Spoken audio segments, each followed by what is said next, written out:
Sir, ಈಗ ದಾವಣಗೆರೆ ಉಪಚುನಾವಣೆಯಲ್ಲಿ result ಈಗ ಬಂದಾಯ್ತು ಆಲ್ರೆಡಿ. ಈಗ ಅಲ್ಲಿ ಮುಸ್ಲಿಂ ವೋಟ್ಗಳು ತುಂಬ ಇಂಪಾರ್ಟೆಂಟ್ ಇತ್ತು, ತುಂಬ ಮೇಜರ್ ಇತ್ತು. ಸೊ ಎಲ್ಲೊಂದು ಕಡೆ ಕಾಂಗ್ರೆಸ್ನ ಸೋಲಿಸ್ತೀವಿ ಅನ್ನೋ ಒಂದು ಮೆಸೇಜ್ನ ನೀವು ಕೊಟ್ಟು ಎಲೆಕ್ಷನ್ಗೆ ಹೋಗಿದ್ರಿ. ಬಟ್ ಈಗ ಗೆದ್ದಿದ್ದು ಕಾಂಗ್ರೆಸ್ಸೇ, ಏನು ಹೇಳ್ತೀರ? ನೋಡಿ, ರಾಜಕೀಯವಾಗಿ ಅವ್ರಿಗೆ ಒಂದು ಎಲೆಕ್ಟ್ರಲ್ ವಿಕ್ಟ್ರಿ ಆಗಿರ್ಬೋದು, ಆದರೆ ನೈತಿಕವಾಗಿ ಇದು ನಮ್ಮ ಮಾರಲ್ ವಿಕ್ಟ್ರಿ ಅಂತ ಹೇಳೋಕ್ಕೆ ಇಷ್ಟಪಡ್ತೀನಿ.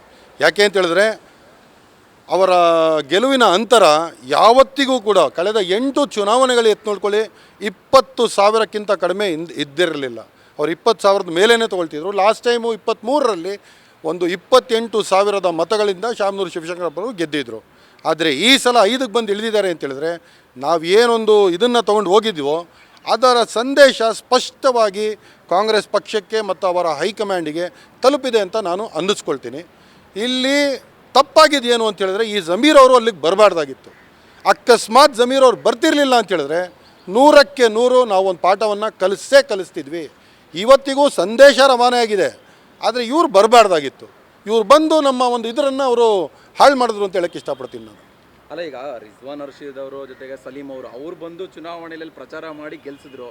ಜಮೀರ್ ಅವ್ರದ್ದೇನು ಇಂಪ್ಯಾಕ್ಟ್ ಆಗಿಲ್ಲ ಅನ್ನೋದು ನೋಡಿ, ಅಕಸ್ಮಾತ್ ಶಿಗ್ಗಾಂವ್ ಒಂದು ಕಾನ್ಸ್ಟಿಟ್ಯುವೆನ್ಸಿ, ಒಂದು BJPಯ ಭದ್ರಕೋಟೆ, ಅಲ್ಲಿ ಹಿಂದಿನ 4 ಚುನಾವಣೆಗಳು ಬೊಮ್ಮಾಯಿ ಅವರು ಚೀಫ್ ಮಿನಿಸ್ಟರ್ ಅವರು ವಿನ್ ಆಗಿದ್ದು, ಅವರ ಮಗನ್ನ ಟಿಕೆಟ್ ಕೊಟ್ಟು ಅವ್ರು ನಿಂತ್ಕೊಂಡು ಆ ಸಂದರ್ಭದಲ್ಲಿ ಗೆಲುವನ್ನು ತೊಗೊಂಡು ಕಾಂಗ್ರೆಸ್ ಬಂತಲ್ವಾ, ಆ ಗೆಲುವಿಗೆ ನಾನು ಹೇಳ್ತೀನಿ ಹೌದಪ್ಪ, ಒಂದು ನಾಯಕ ಹೋಗ್ಬಿಟ್ಟು ಅಲ್ಲಿ ಗೆಲ್ಲಿಸ್ಕೊಂಡು ಬಂದರು, ಆಯಿತು ಅದನ್ನು ಒಪ್ಕೊಳ್ಳೋಣ ಅಂತ. ಇದು ಕಾಂಗ್ರೆಸ್ ಭದ್ರಕೋಟೆ ರೀ. ನೀವು ಹೇಳಿದ್ರು ಕಾಂಗ್ರೆಸ್ಗೆ ಮತ ಕೊಡ್ತಾರೆ, ನೀವು ಹೇಳಿಲ್ಲ ಅಂದರೂ ಕಾಂಗ್ರೆಸ್ಗೆ ಮತ ಕೊಡ್ತಾರೆ.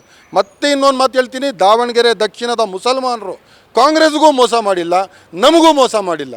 ಕಾಂಗ್ರೆಸ್ಗೆ ಏನು ಕೊಡಬೇಕಾಗಿತ್ತು ಕೊಟ್ಟರು, ಅವರು ಗೆದ್ದರು. ರಾಜಕೀಯವಾಗಿ ಗೆಲುವು ಅವರನ್ನು ಕೊಟ್ಟರು, ನೈತಿಕ ಗೆಲುವು ನಮಗೂ ಕೊಟ್ಟಿದ್ದಾರೆ. ಯಾಕೆ ಅಂತ ಹೇಳಿದ್ರೆ ನಮ್ಮ ಕ್ಯಾಂಡಿಡೇಟು ಅಲ್ಲಿ 20,000 ಮತವನ್ನು ಗಳಿಸಿದ್ನಲ್ಲ, ಅಷ್ಟೇ ಸಾಕು ನಮಗೆ. ನಾವೇನು ಇಷ್ಟಪಟ್ವಿ, ನಿಮಗೊಂದು ಪಾಠ ಕಲಿಸ್ಬೇಕು, ನಿಮಗೆ ಒಂದು ಸ್ಪಷ್ಟ ಒಂದು ಸಂದೇಶವನ್ನು ರವಾನೆ ಮಾಡಬೇಕು ಅಂತ ಹೇಳಿದ್ವಿ. ಮುಂದಿನ ದಿನಗಳಲ್ಲಿ ನಮ್ಮ ಮಾತು ಕೇಳಿಲ್ಲ ಅಂದರೆ ಏನಾಗುತ್ತೆ ಅನ್ನೋದನ್ನು ಸ್ಪಷ್ಟವಾಗಿ ಸಂದೇಶ ನಾವು ರವಾನಿಸಿದ್ದೀವಿ. ನೀವಾಗ ನಿಮ್ಮ ಕೈಯಲ್ಲಿದೆ, ನೀವು ನಮಗೆ ಕೊಟ್ಟಿರುವ ಒಂದು ಭರವಸೆಗಳನ್ನು ಈಡೇರಿಸ್ರಿ. ಮುಂದೆ ಏನು ನಡೀತದೋ ಅದು ನೋಡ್ಕೊಳ್ಳೋಣ ಅಂತೇಳ್ಬಿಟ್ಟು ನಾನು ಹೇಳ್ತೀನಿ. ನ್ಯೂಸ್ ಫಸ್ಟ್, ನಿರ್ಭೀತಿಯಿಂದ ನಿಮ್ಮ ಪರವಾಗಿ.